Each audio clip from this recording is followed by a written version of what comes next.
Om Vasudeva Sutam Devam Kamsa Chanuramardanam Devaki Paramanandam Krishnam Vande Jagadguru.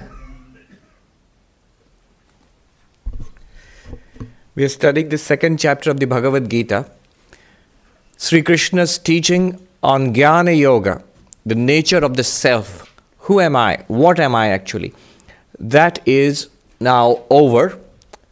The next great subject, next great theme of the second chapter is Karma Yoga. That's going to come later. But in between there is an interlude. So where Sri Krishna is going to talk some common sense to Arjuna. So that's the part we are at. The verses are simple. Meaning is also simple. Not much philosophy in there. But we will ignore those verses or dismiss them lightly at our own peril. Often, probably, to put our life back in shape, this is exactly what we need. So let's hear what Sri Krishna has to say. We saw in the last class, the 31st verse, Swadharmam api chavekshya na vikampitum arhasi dharmyadhi yuddhat shreyo nanyat kshatriyasya na vidyate. Anyat kshatriyasya na vidyate. He says that considering your duty, you should not hesitate to perform this admittedly terrible duty of fighting a righteous war against the evil. Because there is no greater good fortune for a kshatriya, for a warrior, than a righteous battle. Now here the key concept is of swadharma. And last time we discussed it. I'm not going to go deep into it. That's the basis on which Krishna is going to argue his case. Not on the basis of high philosophy or Vedanta, but on the basis of morality and a sense of honor, sense of dignity and duty. So that's what's going to happen now for the next few verses up to 38. Yes, up to 38. Before he switches to the next great teaching of Karma Yoga. Verse number 32. Yadrichaya chopapannam swargadwaram apavritam sukhina kshatriya partha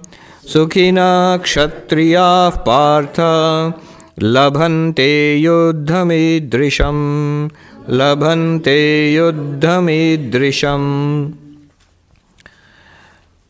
And happy, O Partha, are the Kshatriyas who get such a battle, which has come of its own accord and is an open gateway to heaven.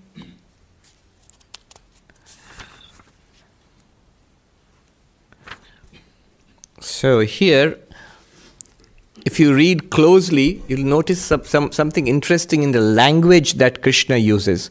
I had mentioned it last time, that often these verses are a direct answer to certain questions that Arjuna had raised in what we saw in the first chapter.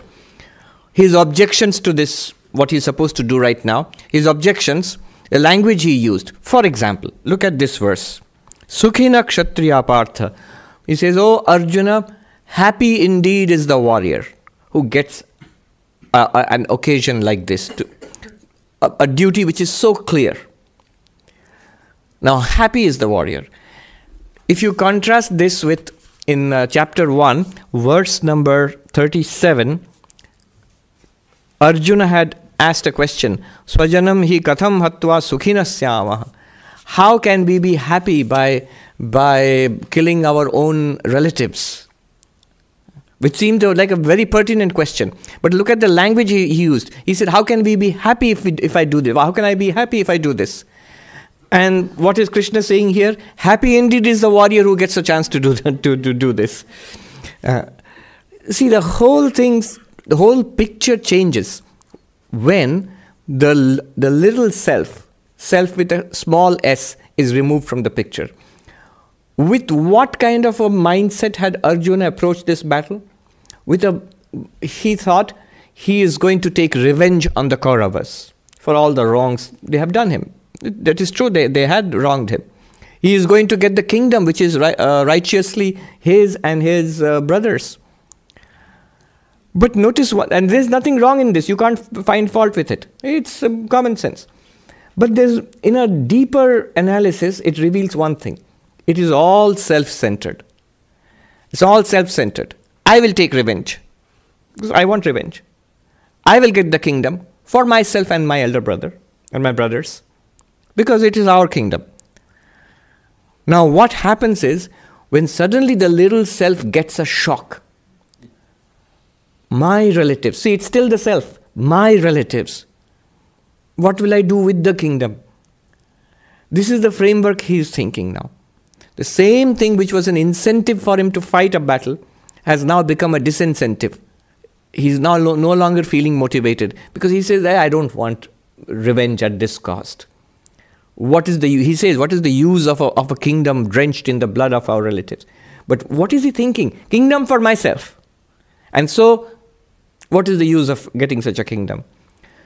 What Krishna is now doing is, he's reframing the entire problem, not in terms of the little self of Arjuna, in terms of what should be done. What is the duty of a warrior in this situation? It is to protect society from evildoers. And not because you are going to personally take revenge on those guys. Okay, those guys are villains. But not because you are going to take revenge on them, or you don't want to take revenge on them. No, in any case, you are appointed by society to protect it. This is what you have to do. It is not relevant then whether they are your relatives or not. If a policeman starts thinking, how can I arrest this guy? He is my brother, or he is a nephew. Then society is in deep trouble. So he is reframing it in terms of ethics, an impersonal code of ethics and duty. And of course, it's a direct answer to Arjuna's questions. Also, Yadrichaya, without any effort, you have got this tremendous opportunity to make your life meaningful. You are a warrior, you have got a particular duty in society, and now an opportunity has come. How many people get an opportunity to do something good and great in their life? Here you are being called upon to do something. Rise to the occasion. And it's a very beautiful phrase. Swarga dwaram apavritam yadrichaya. Without any effort, the gates of heaven have swung open for you. Here he means it in a particular context of Arjuna's the battle. But it is true for all of us in the wider context of spiritual life. See, literally the gates of heaven in the sense of spiritual life. Liberation, moksha, God realization, those gates have swung open for us. What a great, great blessing it is to hear this message, to have this opportunity, to have a mind which wants to pursue this. We all do, otherwise you wouldn't be here today. We are all spiritual seekers in some sense. What Krishna is telling us is, recognize the great blessing that there is here. You are all idealists. You might not think, you say, oh Swami, not me. You are.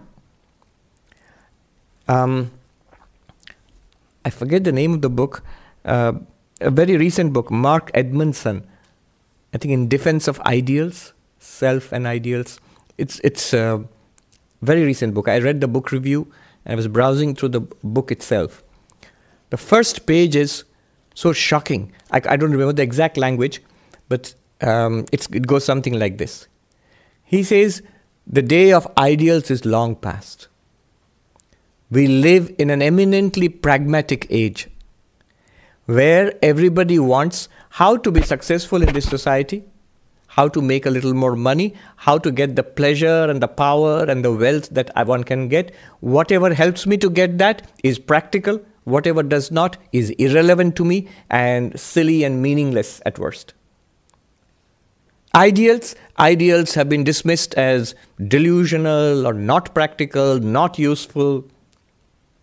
Then he goes on to say that the knowledge that we consider to be useful in societies, he means especially advanced societies like this, and where more so than in New York, the knowledge that we consider to be useful is not spiritual knowledge, is not philosophical knowledge, is not religious knowledge. Not knowledge talk about higher ideals and ethics. No. What we consider to be useful is what is immediately helpful to us to attain our hedonistic goals. Some kind of practical knowledge. There is enormous demand to be practical. Practical. Practical in what? Practical to do what? To earn a few dollars more?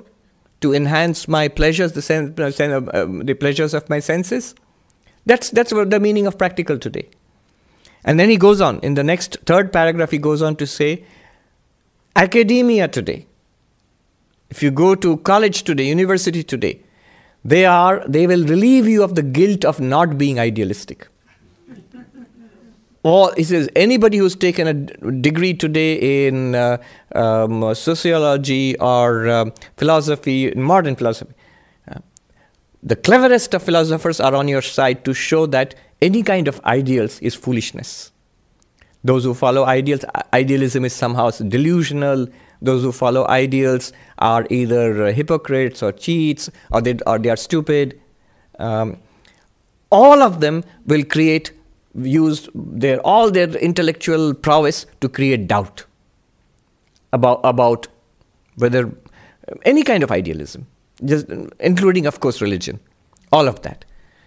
So the whole book is actually a defense of being idealistic in the modern age. He says, as a result of this, what we have got is, he says, we have got poison as a result of this.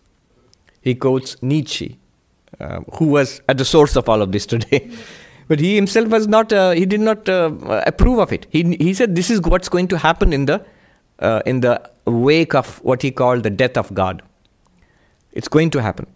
But he was not in support of this. He says modern man at that time, 200 years ago, he says modern man has his poisons for the day and the poisons for the night.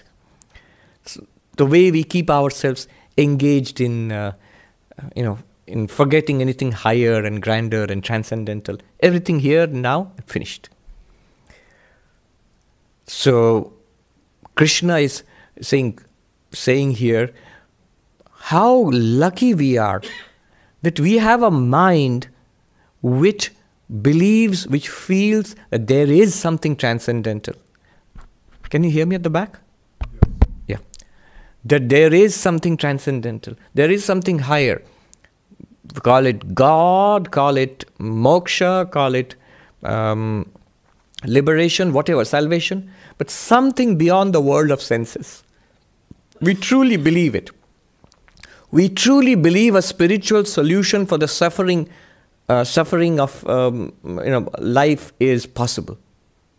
In that book, Mark Edmondson, he goes on to talk about Buddha, Confucius, and Christ as embodying the spiritual ideal, he says. So we are blessed that we have a mind which has this feeling that a spiritual ideal is possible, and it is for me, and it's helpful to me. It's real for me and helpful to me.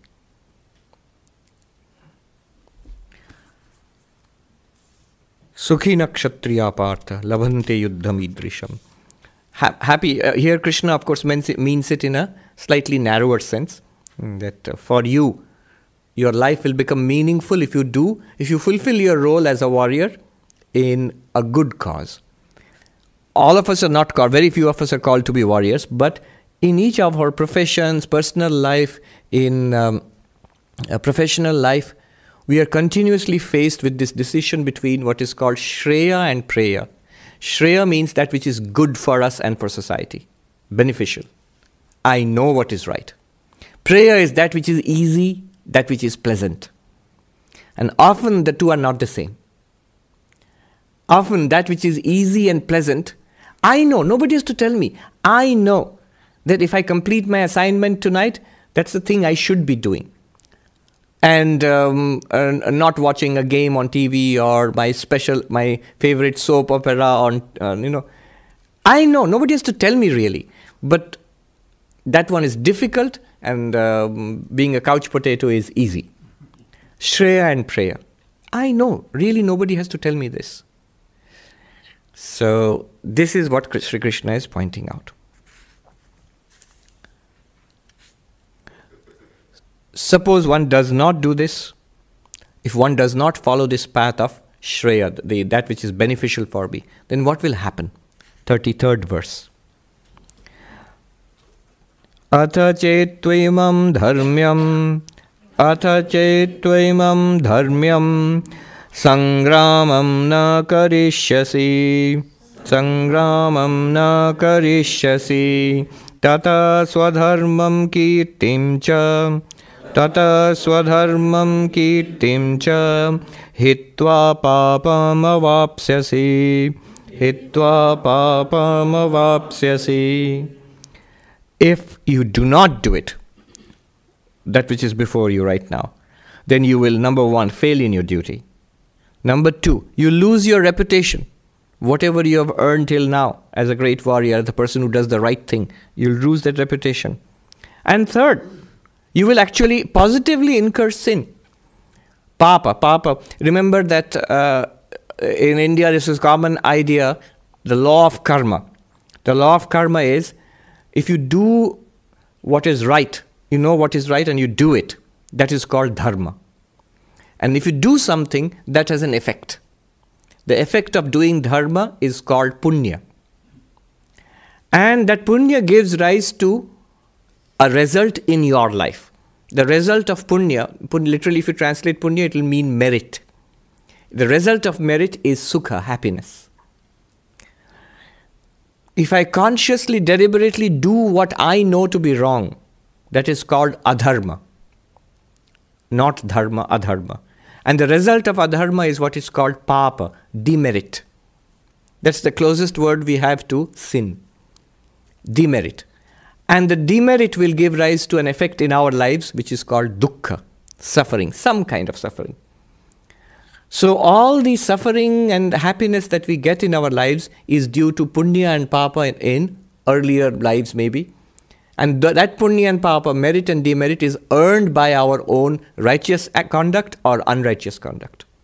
And here Krishna is saying, not only will you fail in your duty, not only will you lose your reputation, but you'll also positively incur adharma, that is papa.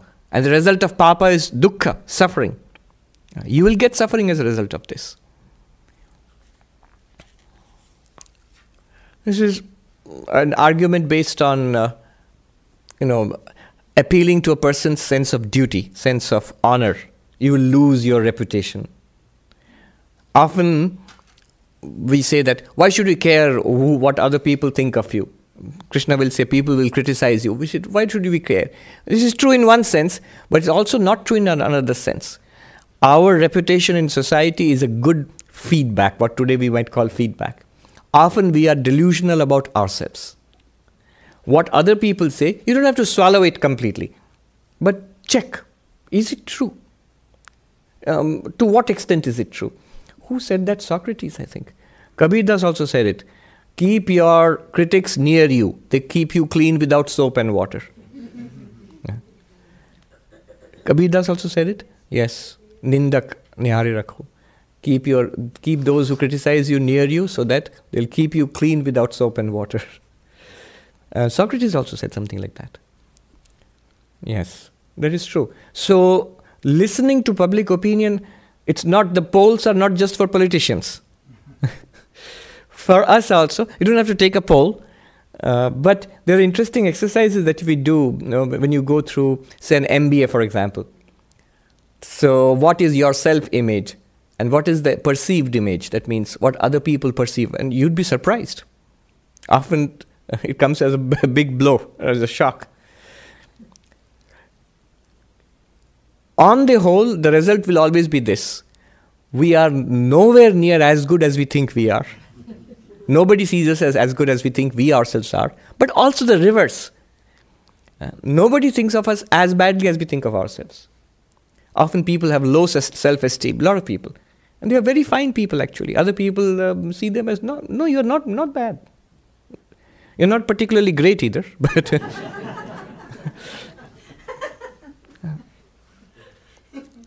somebody joked that most people think of themselves as better than average. That's statistically impossible. How can most people be better than average? Yeah. Sri Ramakrishna often used arguments like this. In the midst of all his spiritual teaching, he would use a lot of common sense. There was this man who, in order to avoid the struggle in his village, fighting with poverty and keeping his family going, but he did generally really like Sri Ramakrishna, and he had a religious tendency also. See, it's not false when that person used to come and tell Sri Ramakrishna, I want to stay with you.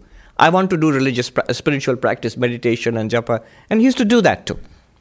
And it's not that it was entirely a kind of made up thing. But it was also neglecting his duties at back home.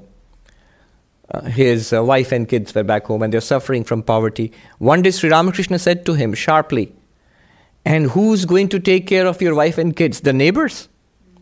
And so he sent him back.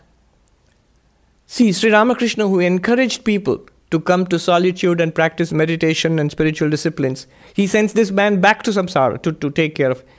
You cannot become spiritual by escaping. Yeah. Escapism and spirituality are not the same thing.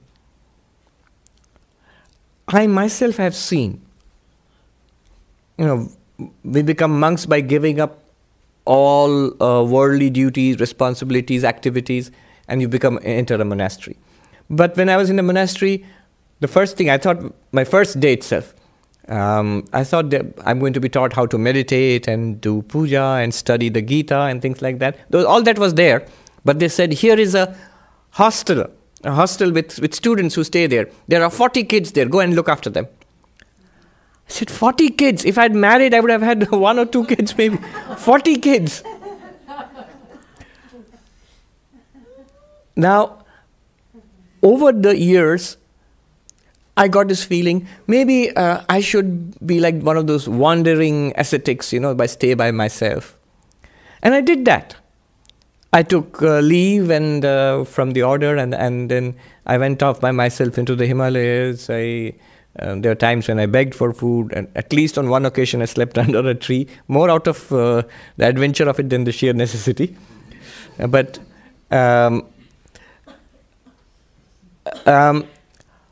one thing, and I lived in a little cottage over the river, the Gangotri. So one thing I realized was that the structure of ashram life, where in a community, you have to get up at this time, you have to attend prayers at this time, you have to sit with everybody and eat at a particular time, you have to clean your room, you have to go to the school and teach the kids, you have to go to the office and do the correspondence, you have to, this one after another throughout the day. And you have to do it because it's a community, you're part of it. And the time you have for meditation in the morning and the evening, I found over time that short time, though I'm tired and there's less time for meditation, but that was more effective than when you're completely left to yourself. At first, it's wonderful. I could meditate for hours and hours at a stretch, and I used to think, wow, I should have started with this. But then, 2 weeks is one thing and 20 years is something else. Yeah. So over a period of 2 months, the longest I did that was for 2 months at one stretch, I found that my day is sinking to a level lower than what I was doing in the ashram. Then that showed me that no, there is a value to structure in life. There is a value to duties in life. See, the duties in which God has put us, we struggle against it, but they are not against our spiritual life. They are actually helpful for our spiritual life. We are in a hurry. We want nirvikalpa samadhi right away. And my office work and picking up the kids from school, it's all disturbing me. Otherwise, I could have become enlightened long ago. Oh, that's what we think. Don't kid yourselves. It's because of you guys that I'm not enlightened. Oh, no. Not at all. It's because of family and job and society that we have attained the little bit of genuine progress that we have today. Yes. Yes. Does Thakur say in the Gospel Yes. that as you spiritually, your worldly duties start falling one by one? True, he said that. Don't give up your duties by force. He used to give a particularly gruesome example of a wound. A scab is forming over it. If you scratch it, it'll start bleeding again. Let it heal, and the dead skin will fall off by itself. In the same way, your duties in samsara will slowly get reduced. What happens is when they do get reduced, we are so addicted to it. We don't think we are addicted, but we are addicted. People are addicted to it. Brought up kids, they have grown up, they have their own family now. Now we are eager to bring up the grandkids. Are you really wanted in your kids' families? Maybe at Thanksgiving, yes, but more than that? No. There should be a general process of being for being mature and elevating yourself above it. The old ashrama system, brahmacharya ashrama, garastha ashrama, vanaprastha ashrama, and sannyasa ashrama. That means first you are a student, a young person, getting ready for life. Then you are a married person. You have a house, a job, maybe you have a family, a partner, and then you go from that to a retired person. Retired is our word for it. Vanaprastha is a much more interesting word. It means the one who has gone to the forest. So, which means you withdraw. Not completely.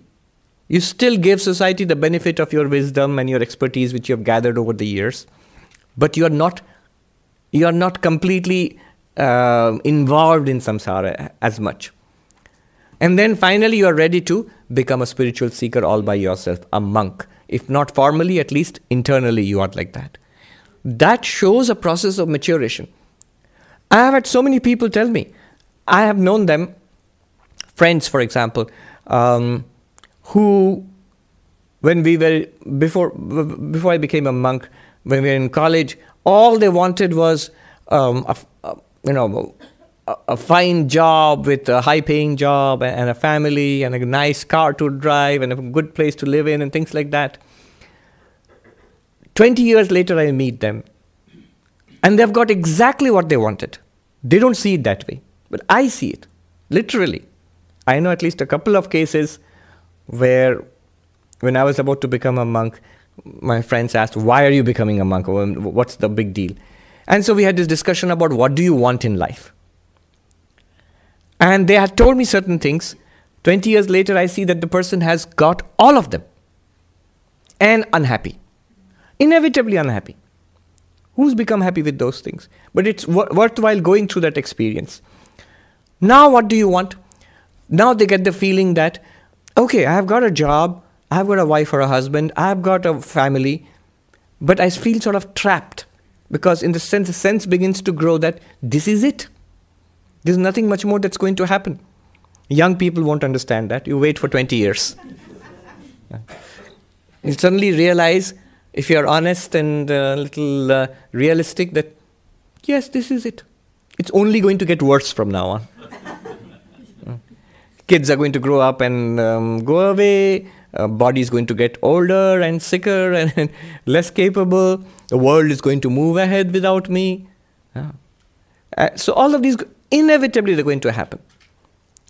Now, what does our society, unfortunately, a modern society, has no antidote to this. Their only reply is, well, earn more, replace iPhone 7 with iPhone 8. That's the only answer. Little more of the same thing, but that's not going to solve it. What does the ashrama system of ancient India, in principle, what did they say? Grihastha ashrama, the householder stage, you see, the gradation of values, kama, artha, dharma, moksha. Pleasure.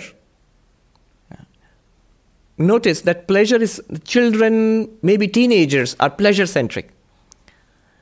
But by the time you are in your 20s or 30s, how much of your time is spent in partying, in chasing pleasure? Very little, if any. Most of your time is spent in looking after the family, your job, maintaining things in the house and in your office and things like that. Most of your time is spent in fulfilling your responsibilities. Obviously. So that is called artha. one step higher. Kama, pleasure, chasing pleasure, and then artha, career, family responsibilities, social responsibilities. Beyond that, what's beyond that? You expand outwards. Dharma is higher than that. Not just for myself, not just for the family. Now that I have got this, expand beyond that. So when people will come and say, now what do I do with life? Now I'm in my 40s and I know, I've got it. I have a spouse and kids and a career. I sort of know it's going to go this way, but I sort of feel what else is going to happen in society? What else is going to happen to me in life? Now, he's not looking for a spiritual answer. If I say that, do you sit and meditate and breathe like this and meditate on Om? That's not quite what he's looking for. The answer given by that ashrama and the gradation of values is that you expand outwards. Now do something for the larger community. It's not an intuitive answer. How can I become happier? Instead of trying to make this person happier, try to make other people happier. You will see you'll be happier. This will not work for the average kid or teenager. They have to go through life and fulfill certain personal goals. And when that maturity comes, for some it comes much earlier, some it comes much later. Then expand outwards. A family does that. In a natural way, a family makes you less self-centered and more family-centered. Now it's more for the kids, more for the family. But then you have to expand beyond that. It's still biological. Family is biological. You have to expand beyond that. Community, people who need your help. It will make you happier. Swami Vivekananda said, unselfishness in the long run is more paying, but it requires maturity to understand that. We think, if I'm selfishly pursuing the goal, what's the goal? Make number one happy. Who's number one? I. Make this number one happy, then everything will be all right. You keep trying and it doesn't work. This number one is a black hole, can't be filled with anything. At one point, the maturity must come, I will do something for others. See, a lot of work has recently been done. These are very old things, but in a modern form, positive psychology is working on this. So in positive psychology, Martin Seligman, I think Authentic Happiness, there are websites. You can go and take the test and find out how happy you are. You're guaranteed to be less happy after the test than you were. Yeah. Very interesting tests. What Seligman found was, to put it very briefly, he said happiness is a function of three things. H is equal to P plus E plus M. Happiness is a function of pleasure, engagement, meaning. Pleasure, engagement, meaning. Pleasure is the first thing that we try to do when I want to be happy. So eat a cookie and go to your favorite restaurant or watch a movie. What we run towards to become happy is pleasure. And it does give an immediate burst of happiness. Some kind of little elevation it gives. But it's very limited. It's very limited. Why? First of all, it's transitory. The happiness that you get from eating a cookie is just few seconds. Once it's down your gullet, it's gone. The happiness is gone. Unhappiness starts after that. Then it's habit forming.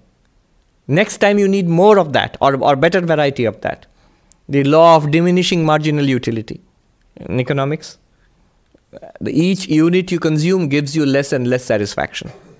So first cookie gives you a lot of happiness, second one little less, third one little less, fourth one nothing at all, fifth one you'll feel sick. So diminishing marginal utility. Because of these reasons, and then there are so many other problems. For example, we change. The same thing which used to make you happy when you were a teenager no longer makes you happy. It will just irritate you. The same, our capacities are limited. How much will you eat? How many movies will you watch? How many vacations will you take? Capacity to enjoy, you'll get exhausted, you'll get tired, you will finally break down if you try to consume too much. So, all of these are limited, and therefore pleasure is not the solution in our search for happiness. Luckily, there is something better. Seligman says engagement.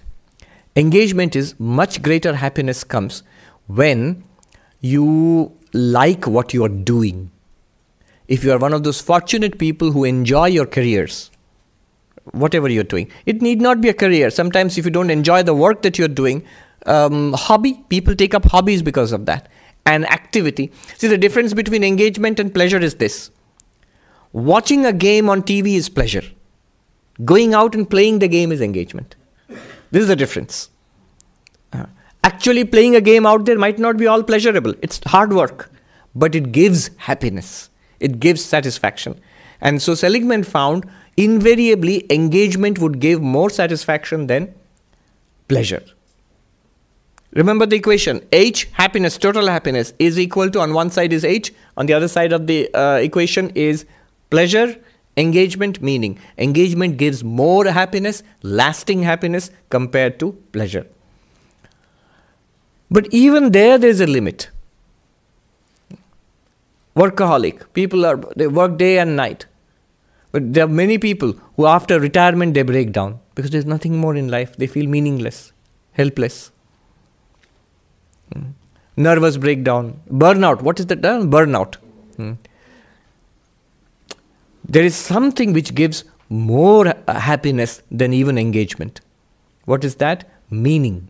A purpose, a higher purpose in life, a meaningful life. Usually, not always, but usually meaning usually involves other people, where you can do something for other people.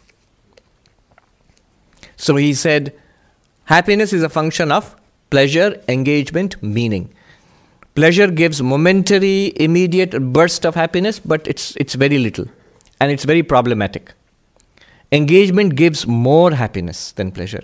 And meaning in life, if you are lucky and fortunate enough to find a meaningful and purposeful life, and one clue to that, how to find meaning in your life is, what can I do for other people? How can I make other people happy? That will immediately give meaning to your life. So, these three. Now, when I read this, immediately what came to my mind was pleasure, engagement, meaning. Do you see kama, artha, dharma? Kama is pleasure, literally. You can map it. Engagement is, artha literally means wealth, but it means career, success, name and fame. In a general sense, artha is overall success and attainments in life. Higher than that, meaning and dharma you have to stretch. Dharma is a wide term, but you can stretch it to morality, meaning, a purposeful life. Moksha is beyond these three. Seligman does not include moksha. So these three, that's why at a certain point in life, you have to go beyond pleasure and your career. You have to expand outwards into what is called dharma. That gives more satisfaction. We've gone way off topic. Oh no, not really. Yeah, it's true. It's a good way to think. I'm not as happy as I want to be. All right, let me check. Yes. Swamiji, they say God resides in your heart, Hmm. and they say follow your heart. But these are good slogans, but what do you mean follow your heart? And how many people can follow their heart? What Arjuna would say, my heart tells me that I will not fight this battle and I'll go to the Himalayas and meditate. Disastrous for him and for everybody else concerned. Yes, there's a point to that, because when Krishna said swabhava, your own nature, your heart, if consistently if he's telling you something, that's probably your own nature. Yeah. So that's something to listen to.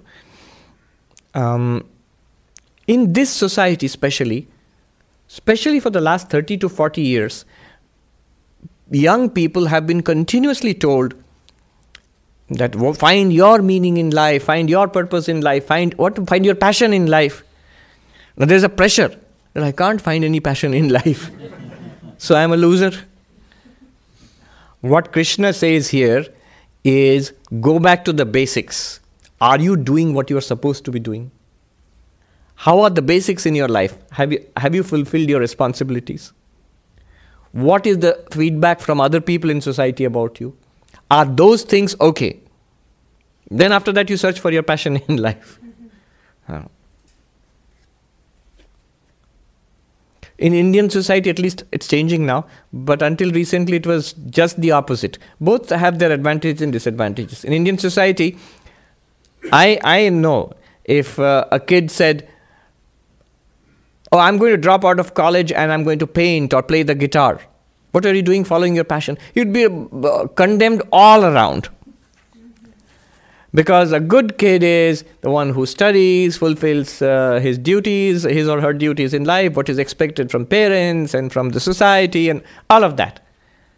If you have done that, you can take satisfaction in having done what you are supposed to be doing. And there's a negative side to that also. There's a negative side to that. So there are these two opposites. Yes. So, Swamiji, when you mentioned the previous point where we have to do our responsibilities without like totally getting pressurized into getting a meaning. So, is performing responsibility without knowing where we are going or where, like what we should be doing after like sometime later, is that sustainable? Like just doing the things that we have to do without knowing where we are going because of that? Where you are going, even if you don't do it, you don't know. Right? It is important to have a high goal in life. Now, to have a high goal in life, these are the things which help us. Should the goal be pleasure? No, because ultimately it will lead to unhappiness. Should the goal be my career, my hobby, my passion? It's little better than pleasure, but ultimately it's still not enough. Should it be a meaningful life? Yeah. Now, what is a meaningful life? That will differ from, and it may differ at different times in our life also.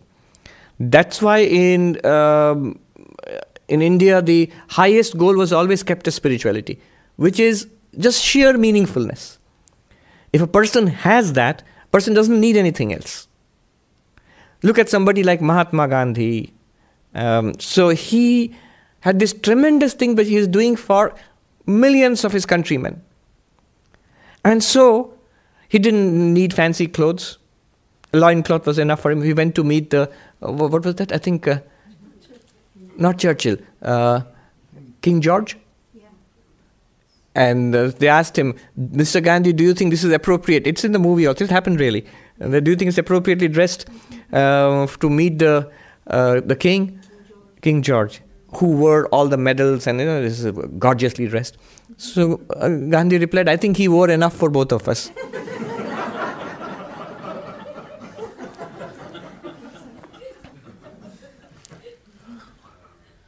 Good, really delicious food and prepared by the best chefs, not important.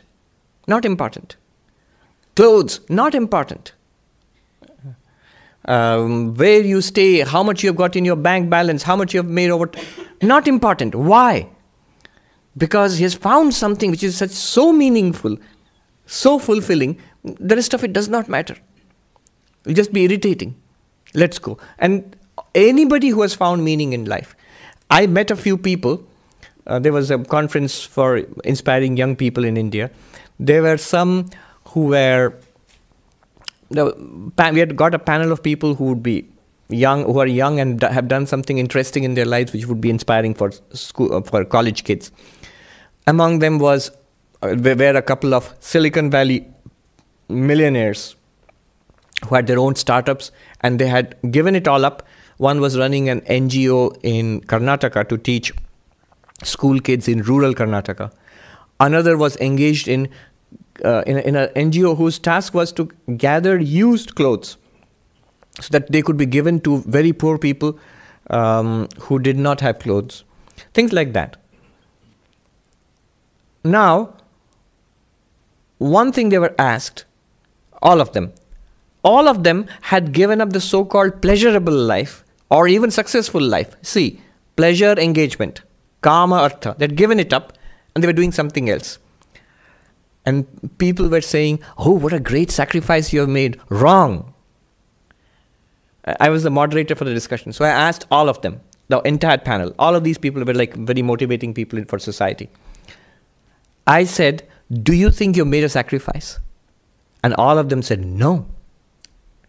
We have given up something much lower for something much better. People think that you're doing something idealistic and you are made such a sacrifice. No, no, no. Even if you're given that old life back, I wouldn't take it because I'm much happier now. Because why are they happier now? They're earning much less than they were earning earlier. They're having much less parties and fun than they were having earlier. Then how are they happier now? Meaning. The last one, Seligman's equation. Pleasure, engagement, meaning. So, what is happiness? How do we define happiness? We are discussing a lot of happiness, but what is the definition? Your feelings, sustainable feelings over time. If you want a more technical definition, psychologists will call it positive affect, if that helps. But it is that you always relatively compare with some existing experience. You find delta and you say, I am happy. Yes. And it's a chain, vicious chain. Right? Anything you do, for example, you said cookie, right? Yeah. If I repeat it and I do a relative comparison with the existing experience, and you find a delta, Yes. you're happy. As soon as it diminishes, there's no more. Correct. Then you're on to next thing. Correct. Delta. Yes. So isn't that the happiness? But why Seligman says that happiness is that E plus thing? Yeah. So happiness is not just pleasure. That's what we just discussed. It could be anything, right? Just comparison to the relative current experience. It could be any parameter, but comparison to relative current experience. And if there's a delta, there's happiness. No, you're on to next. Not necessarily. Not necessarily. A person who has a meaningful life, for example. So one example Seligman gives is of moms with young children. So very little of their day-to-day lives is pleasurable. And they are often irritated, overworked. But over the years, if you ask them, look back on the last 5 years of raising the kid, was it satisfying? Almost all of them will say it was very fulfilling. Any one of that, at any point, if you ask, what is your delta in happiness? They'll say, I'm not at all happy. Can't you see? I'm overworked. I don't get enough sleep. I'm tired. And they even say, this kid has just ruined my life. They may even say all these things. But in general, because that this person depends on me, that automatically gives, though it's biological, but it automatically gives a certain amount of meaning to life. Maybe the mother is comparing to other experiences and saying, yes, I'm happy. No, I'm not very sure. One thing one must understand, this imperative to be happy, suppose you ask this question, no, why should we try to be happy at all? It's a meaningless question. Do you see in depth, our primary drive is to avoid unhappiness, overcome unhappiness, and be happy. Your definition of happiness might change. Your definition, your understanding of happiness, you can call it some other, you can call them names, you can call it satisfaction, you can call it fulfillment, you can call it bliss. I know some very intelligent people said, no, this idea that we are meant for chasing happiness is not correct. He's a scientist. So he has written in his book that whether it makes me happy or unhappy, I want the truth.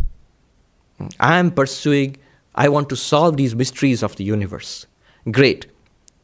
And I wondered, how can such an intelligent person be so stupid? Just ask the question, discovering the truth satisfies you or makes you dissatisfied? Satisfied. That is happiness.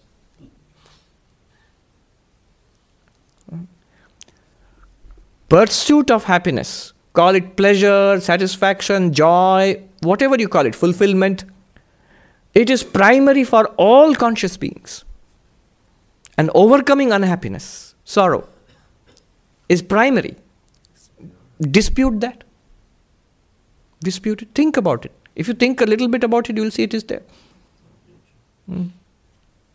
Yes.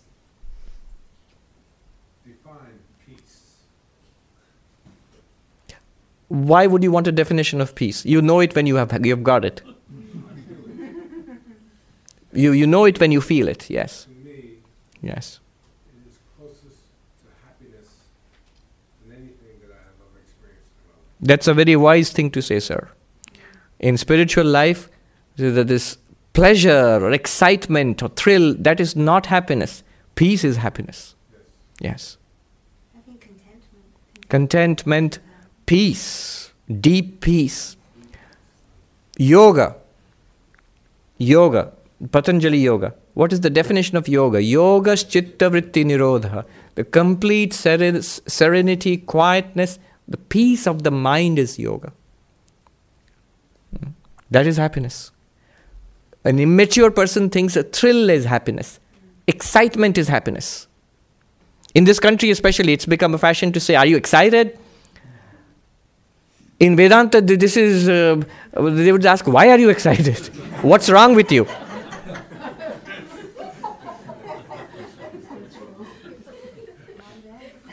Don't be excited.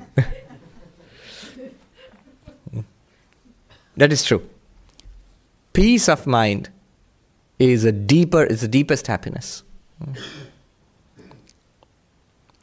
Okay. Now, let me go ahead.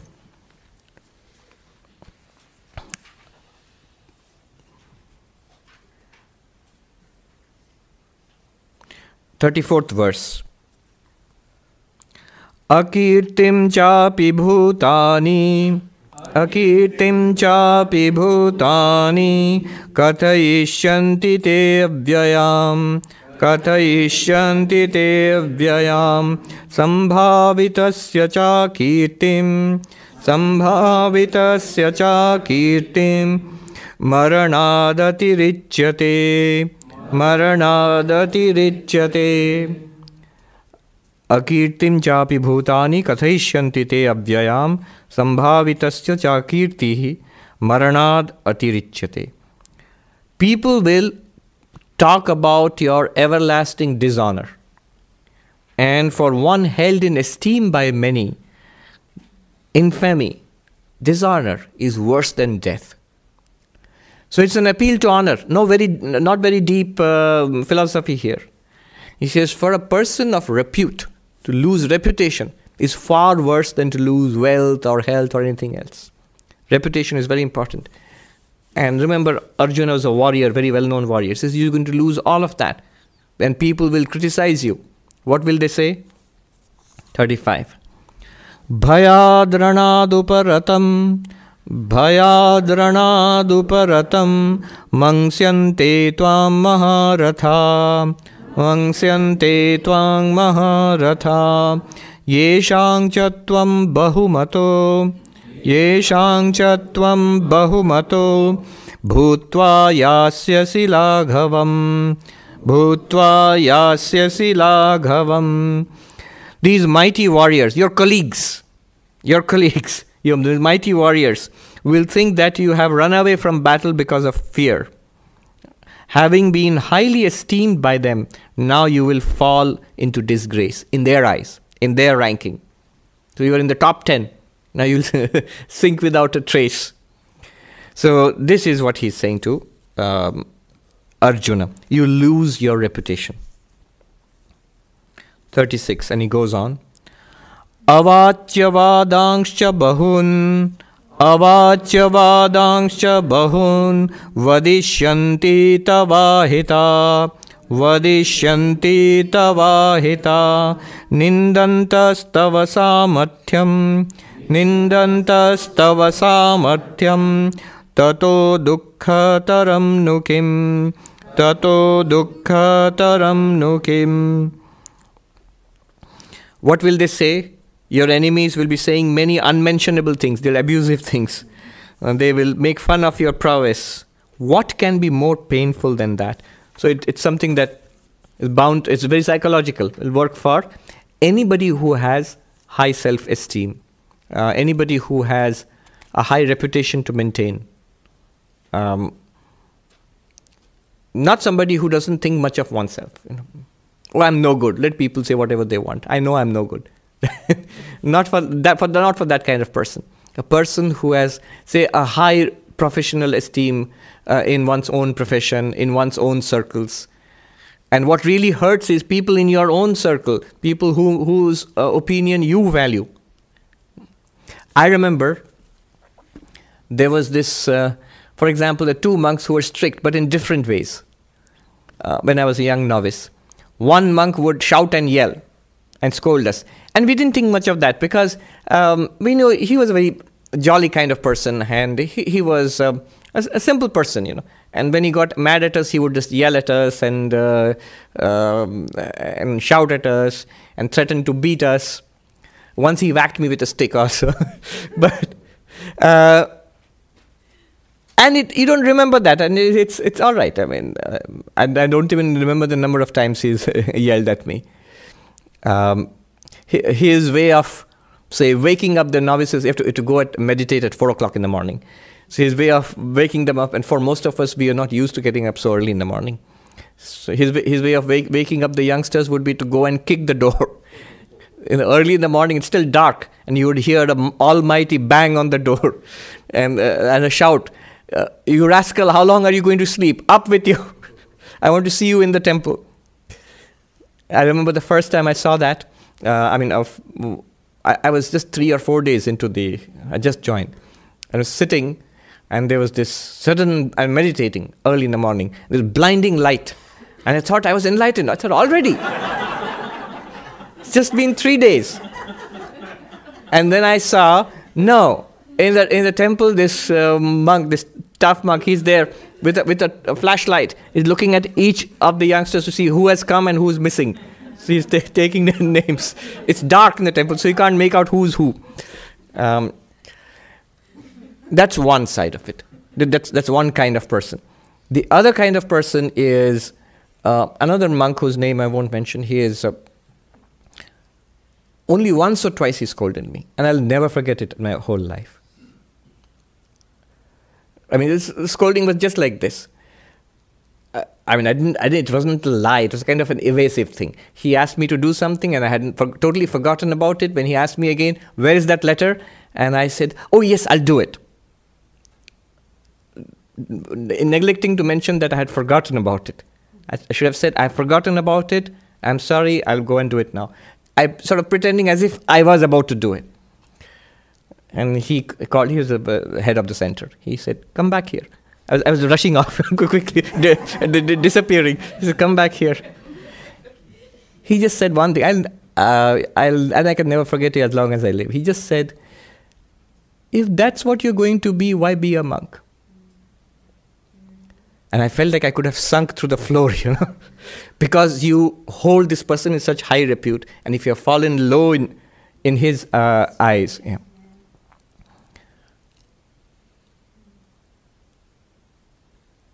So this is the thing, reputation.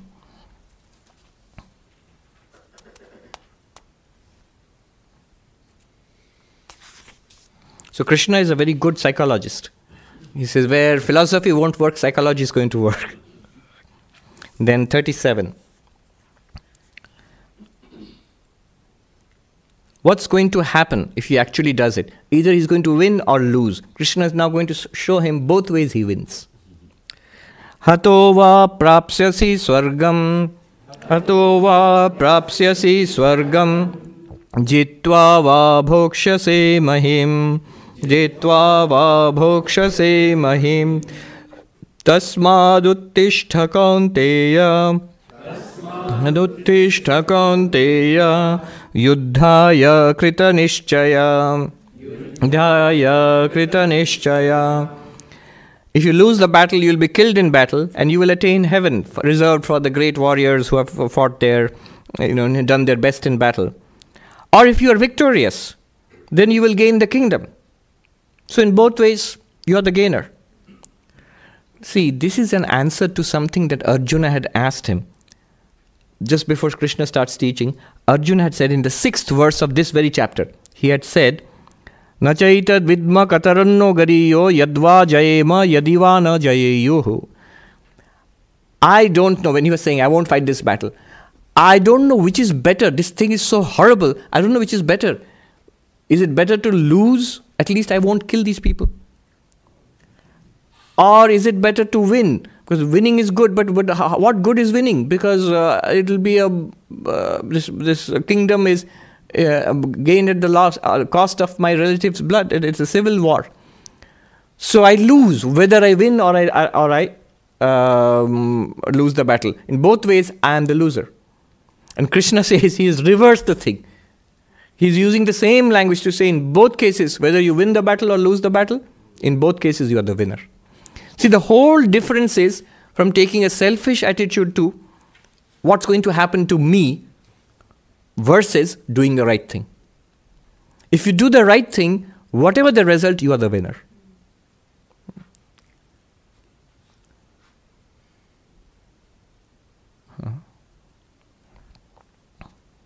Hato va prapsyasi swargam. If you are killed, you will get the heavenly realms, and if you win, you will get the kingdom of the earth. You will get it. The commentator says, "Paksha dvayapi tava labha." In both cases, you come out ahead. I remember this question about somebody asked, "What should we do in life? We just keep on doing what is our responsibility, or what is the thing to do in life? How do you know what is going to be meaningful for me?" Seligman says, "Do the thing which is meaningful, do the thing which is purposeful, meaningful." But even there, if you say that, whether the slogan is "Find your passion," difficult. I've been trying so many years, all the passion has gone out of my life, but I haven't been able to find my passion. Gone, that is not working. But if you say something like "find a meaningful life," even that also, how do you find a meaningful life? Suppose somebody asks. So there is this young man who graduated from one of India's best engineering colleges and from one of India's top management schools. Those who know IIT and IIM. And then what he did was he started an orphanage for kids. And now there are more than 1,000 kids who don't have parents, or at least have one parent or no parents, or the parents are too poor to take care of them. More than 1,000 boys and girls, he takes care of them. And he has been tremendously successful because his approach is not that I'm running an NGO. And I'm doing some good to society. Not that way. He says, my approach is like, I am their father and mother. I take unlimited responsibility like real parents will do. Until the boy or the girl grows up and gets a job and moves out, until that time I have full responsibility. I take complete responsibility for the child. Other NGOs, what they do is, NGOs are what you call non-profits in this country. Non-profits. What they do is somebody provides food for the kids, somebody provides clothes, or somebody provides a school bag or pencils. You can't bring up a child like that. A little boy or a girl, you can't bring up a child like that by getting a half a dozen different agencies to provide a few the necessities of life. That's not the way to bring up a kid. And he says, I will take care of everything for the kid. I'm like their parent. So he's very, very successful. He got the President's Award in India for children's welfare a few years ago, and so on. Now, my point in raising this is two things. We are in a conference together. He's a very deep thinker. He is very motivated by Vivekananda. He reads the writings of Vivekananda, and everything that he has done has come out of the teachings of Vivekananda. Now, two questions here. One question is, how did he find this meaningful life? How did he come upon this? The second question is, what motivates him? Both are relevant here. Somebody asked him that how did you decide to do this? It's a meaningful life, correct? Like Seligman would say, how did you decide to do this? His answer was very interesting. He's an original thinker. He said, I didn't decide to do it. What happened was, after finishing college, I was thinking, what should I do? And I couldn't come up on any answer. So I just thought, what should I not do? What is it that does not motivate me? So do I want to be an executive in a multinational corporation like most of my classmates? I said, no, that doesn't quite motivate me. Do I want to be a professor like my teachers? No, that doesn't quite motivate me. What he just was looking, what is the feeling in his own heart? Like you're saying, what is inside your heart? He was actually actively searching what comes up within. And then he noticed these children, street children. This is in Calcutta, outside Calcutta, IIM Calcutta. He found these street children outside. And he felt, they need me. And I can really help them. And does it satisfy me? Yes, he felt a call in his heart. I should do something for them. And no sooner had he thought than he went out and did it. He got 3 kids. He started with 3 kids from straight up the street. He rented a room, took the 3 kids in, started taking care of them, educating them. I remember years later, a group of young men had come to start a non-profit and they were asking for advice from me. And I asked, what's the problem? Oh, registering the non-profit, there are all these legal clauses. And fundraising, there are this problem and that problem. I said, what have you done so far? No, we haven't started yet, but we are... I said, contrast it with this guy who is running this model non-profit. He didn't start with the problems. He started with what the kids needed right now. They don't have a place to sleep tonight. Yeah. They need a bath, they need food, they need education. And I'm going to provide it. The rest will come. Of course, he's extraordinarily talented, so the organization is built up is very well organized. I mean, it's very efficient, extraordinary. I mean, really, it has grown so well. So notice this. How do you find a meaningful life? If it's difficult to ask, if it's you're not getting an answer, what is meaningful for me? No answer. Not very clear. Then find out what is not meaningful for you. That is easier actually. Then you might actually stumble upon what is meaningful. So that was one question. The second question he answered was this thing. The question of motivation. What motivates you? He said, I have 2 kinds of motivators, intrinsic and extrinsic. Extrinsic is, I look at what I'm doing and how successful I have been and what I need to do next. So I started with 3 kids and then it was 50, then it was 100, then it was 500, now it's 1,000. And good. We are expanding and doing more and more. And why not? We are able to do so much. But he said, I have an intrinsic motivator too. That I know this is the right thing to do. This is really needed and it should be done. Now the thing is, the extrinsic motivator might not work. There are so many non-profits. Some of them are not doing well at all. Maybe I would have failed extrinsically. Maybe there would be no money, no helpers, and the organization might not have really expanded the way it has grown phenomenally. It might not have happened. But I would still go on because my intrinsic motivator told me this is the right thing to do. This is the right thing to do. Whether you win or lose, I still win. This is exactly what Krishna is telling Arjuna. Whether if you take this outlook, this point of view, then whether you win this battle or lose this battle, you win in both cases. 38th verse. He's concluding his argument. Sukha dukkhe same kritva labha labho jaya jayo labha labho jaya jayo tato yuddhaya yujjasva naivam papam avapsyasi.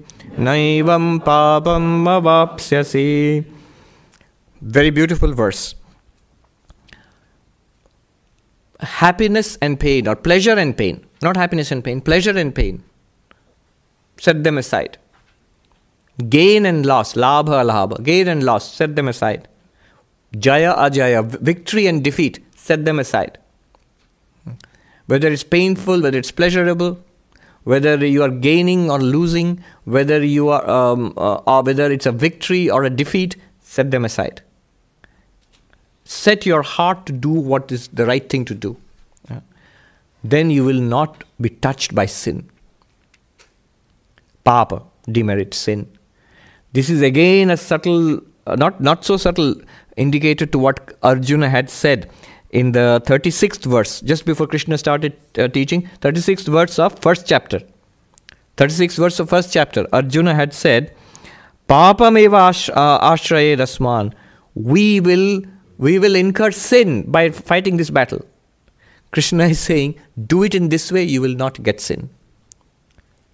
Do the right thing without the mental attitude, why am I doing it? I am doing it to be, I will be happy if I gain, and gain means victory. Defeat means a loss, and loss will make me unhappy. This kind of happiness-unhappiness equation you have set up is bound to make you unhappy. Set this aside. Really, if you want to be happy, then do the right thing without regard to whether you get pleasure or pain. This pleasure or pain or happiness-unhappiness equation you have set up is dependent on gain or loss. The warrior in that battle, they will be happy if they win the battle. If they win the battle, they think it's a gain. In Sanskrit, jaya means victory. Victory is labha, gain. Labha leads to sukha, happiness. And ajaya, that means defeat, is equivalent to alabha, loss. And loss leads to dukkha, unhappiness. This equation itself you threw out. Set this kind of thinking aside. Do the right thing, happiness is guaranteed for you. And you will not incur sin. Because that thing was nagging at him that this is a battle I'm fighting and these people are my relatives. So even if they are bad people, but if I fight against them, won't I get sin? No, you will not get sin. You will not get sin. The mental attitude is important. I'm fighting against them to snatch the kingdom away from them. Then it's a very dicey situation. The moral thing is clouded there. You're doing it because it's your duty to protect society. Clarity is there. Yeah. Have you heard of Jordan Peterson? He is very famous these days. He speaks to packed houses. He comes to New York sometimes. He is a professor of psychology at the University of Toronto. But a little controversial. But he has written this book, which is a huge bestseller. It's called 12 Rules for Success in Life or something. 12 Rules of Life. 12 Rules for Life. 12 Rules for Life. Where the basic idea is exactly this kind of thinking. For example, set your house in order before you criticize the world. In which he has a whole chapter on that. That do what you are expected to do first, before opening your mouth and finding out what's wrong with others. And he says he calls it the antidote to chaos. Your life is in chaos because of you are violating these rules. Something like stand up straight when you walk or something like that. He says, compare yourself not to what somebody else is today, but rather to what you were yesterday. Never compare yourself to other people, what they are today. That will lead to unhappiness straight away. If you want to compare to what you were yesterday. You may be a little better, a little worse than that. That is a valuable comparison. That lesson can be learned from that. Like that, 12 rules. But basically this kind of thinking, yes. So I have a question about Mahabharata and the context under which the Gita was told. Yes. When the Pandavas waged the war, or the war started to begin between Kauravas and Pandavas, it wasn't really because Duryodhana was a bad ruler and the people of Hastinapur will incur the wrath of a bad ruler. It was really because they asked for the 5 villages and he refused to give it to them. So ultimately, and also the long history before that. And the history before yeah. But to say that fight the war because it is in the best interest of the people at large does not really speak to the reality behind why the war was waged in the first place. It was it was waged for dharma. It would be difficult for Duryodhana to be a good ruler because all that the entire history of the Kauravas of Duryodhana until that point was of maliciousness and envy and trying to take away the kingdom which really did not belong to him, take it away from Yudhishthira. That's how the story is set up. And the Pandavas under Krishna is trying to accommodate them again and again and again. And a series of wrongs which had been committed to them on the Pandavas by the Kauravas. So that's the history. If Duryodhana turns out to be a good ruler after all of this, would be a little surprising. And the Mahabharata does not really say that. Mahabharata says, in fact, Yudhishthira was supposed to be Dharmaputra and things like that. So yeah, it has been set up as a battle of the Dharma against Adharma. That is there. Yeah. But I'll point out one thing. Neither the context of Mahabharata nor whether the question of the battlefield and battle, these are not actually important.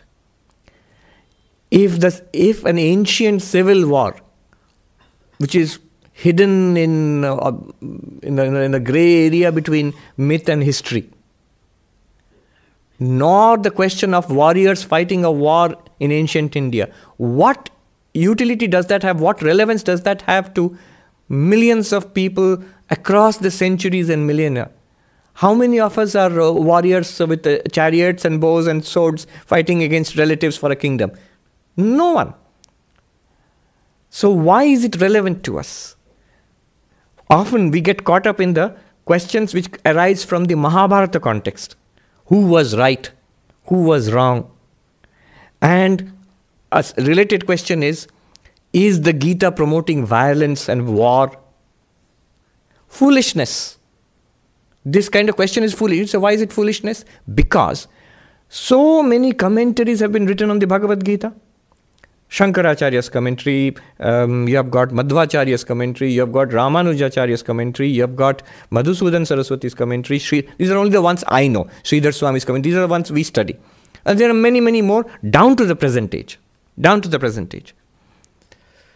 Not one commentary ever takes it up in the context of a war. So are we going to fight war? Is Krishna teaching us to fight? Is Krishna teaching violence? And is he supporting warfare against peace? It's only in the modern time. Partly some Western commentators and now some Indian commentators also. Born out of the sheer perversity of modern thinking. They have raised this question that Gita encourages violence. Because on the face of it, it seems to be so. If it does, why has no commentator ever seen it for the last at least 1400 years? Nobody ever mentions it. You know where it comes from? This question, that is the Gita. Gita is talking about violence. It comes from two things. One is the tremendous guilt that is in the West, especially in Europe, for these huge wars which took place in 20th century. And both wars were entirely secular wars, had nothing to do with religion. There's enormous guilt in the Western mind because of that. And because of that, these questions keep coming up. Oh, you're linking war to religion. No, very bad. One thing. The second reason why this question comes up is because nowadays, in some people, they commit acts of terrorism based on religion. That's why suddenly it is connected to Gita, war, religion. Nothing to do with it. Mahatma Gandhi derives his doctrine of non-violence and he is inspired by Bhagavad Gita. Yes.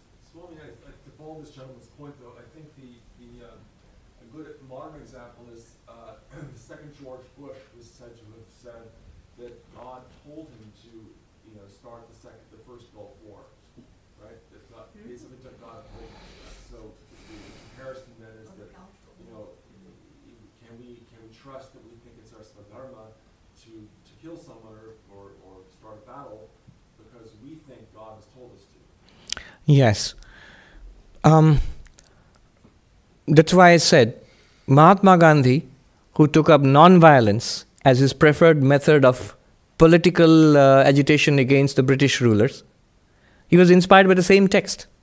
Gita straight away, if you think like that, Gita will say you fight a battle.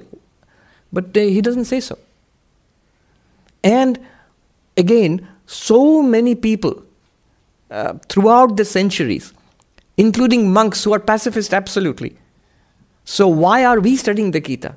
Are we all going out to fight battles? No. It's a call to action in our own respective battlefields. So clearly the meaning has to be symbolic. Otherwise, we have to give a new interpretation in that case. It's this kind of thinking. As I said, it's the modern sensibility. Both in the West and now its impact on India too. I've seen an Indian commentator saying that, see, Krishna taught violence. Would Buddha have ever said that? So there's a well-known writer who wrote that. Foolishness. It's not a problem of the Gita. You are thinking about it right now because violence is in your mind. Hatred, violence, this is in your mind. You are guilty of killing millions of people in the 20th century. And what you refer to that example, that's a different issue. You see, religion is never a good guide towards a policy right now. It's the heart of the person which is the most important. Organized religions have always been, they have always played second fiddle to the powers that be. In every country, in every civilization, you will hardly find the priests or the church and all standing up in revolt against the emperor or the king. No, they've always been together.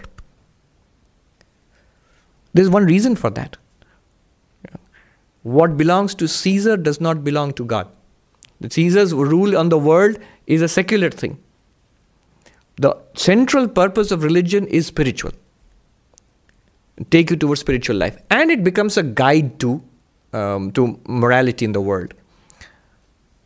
This thing has been lost sight of in the modern world. Most major world religions, people think of religion as something that is meant for giving us morals and values. It is, but not centrally. The central purpose of religion is it takes you to God realization, to moksha, nirvana, salvation, whatever you call it. That was well understood in the past. What has happened in the last 200-300 years is that because, as Nietzsche said, death of God. Since our faith in God, generally people do not seriously believe in God. So God, yes, something is there. God knows what is God. But religion is good because it makes us tell the truth and respect each other and all of that. So it's a source of values. And so we get shocked when somebody uses religion to justify violence because it seems to be against values. But religion is not primarily for that. You'll often find churches and popes have stood with the emperors and the powers which make war throughout history, not only in the West, everywhere in the world. And it's understandable because they really are not invested in the politics. They want to protect their own, their temples and churches and the following and the wealth and the power. And for that, the best thing is to be associated with the powerful person. And they will see in the Holocaust, the church there are accusations that they were closely associated with some. They had some collaboration with the Nazis too. Definitely with Mussolini. Why? You can criticize them now, but I'll play the devil's advocate here. That always their first interest is to protect the church itself. And are they wrong? Not quite. Because they see themselves in terms of thousands of years, not your little war today. Yeah. Sri Ramakrishna's importance is here. He has, for the first time, he has strongly made it clear that purpose of religion is God realization. Again and again and again, he says, God exists, the purpose of human life is God realization, the purpose of religion is God realization. My God, we have really gone out beyond time. I'm just seeing this stuff. Let's just hear the question and then we'll end. Yes? The underlying message of Vedanta is we are Sat Chit Anand. Yes. But in most of the conversation today, we said we we have to do things to gain happiness. Yes. So, and in regular life also, if we believe in the message of Satchidanand, how does one motivate oneself to go out and do stuff on a day-to-day basis? We'll reserve that for the next time because the subject is Karma Yoga. And the reason we did not talk so much about Satchidananda and Brahman and all of that, remember, the topic of Jnana Yoga has concluded where we talked about all of these things. Now Krishna is using morality, his sense of honor and duty to persuade Arjuna to do what Krishna wants him to do. And now we will go into the philosophy of action, what you are asking. How do I live life? With all this high philosophy, how do I live life? How do I guide my actions in day-to-day life? What do I do with my life now if I want to be an enlightened person? That's the very important subject which is coming up next class. I'm sorry, I really went out beyond time. My God. Om Shanti Shanti Shanti Hari Om Tat Sat Shri Ram Krishna Arpanamastu.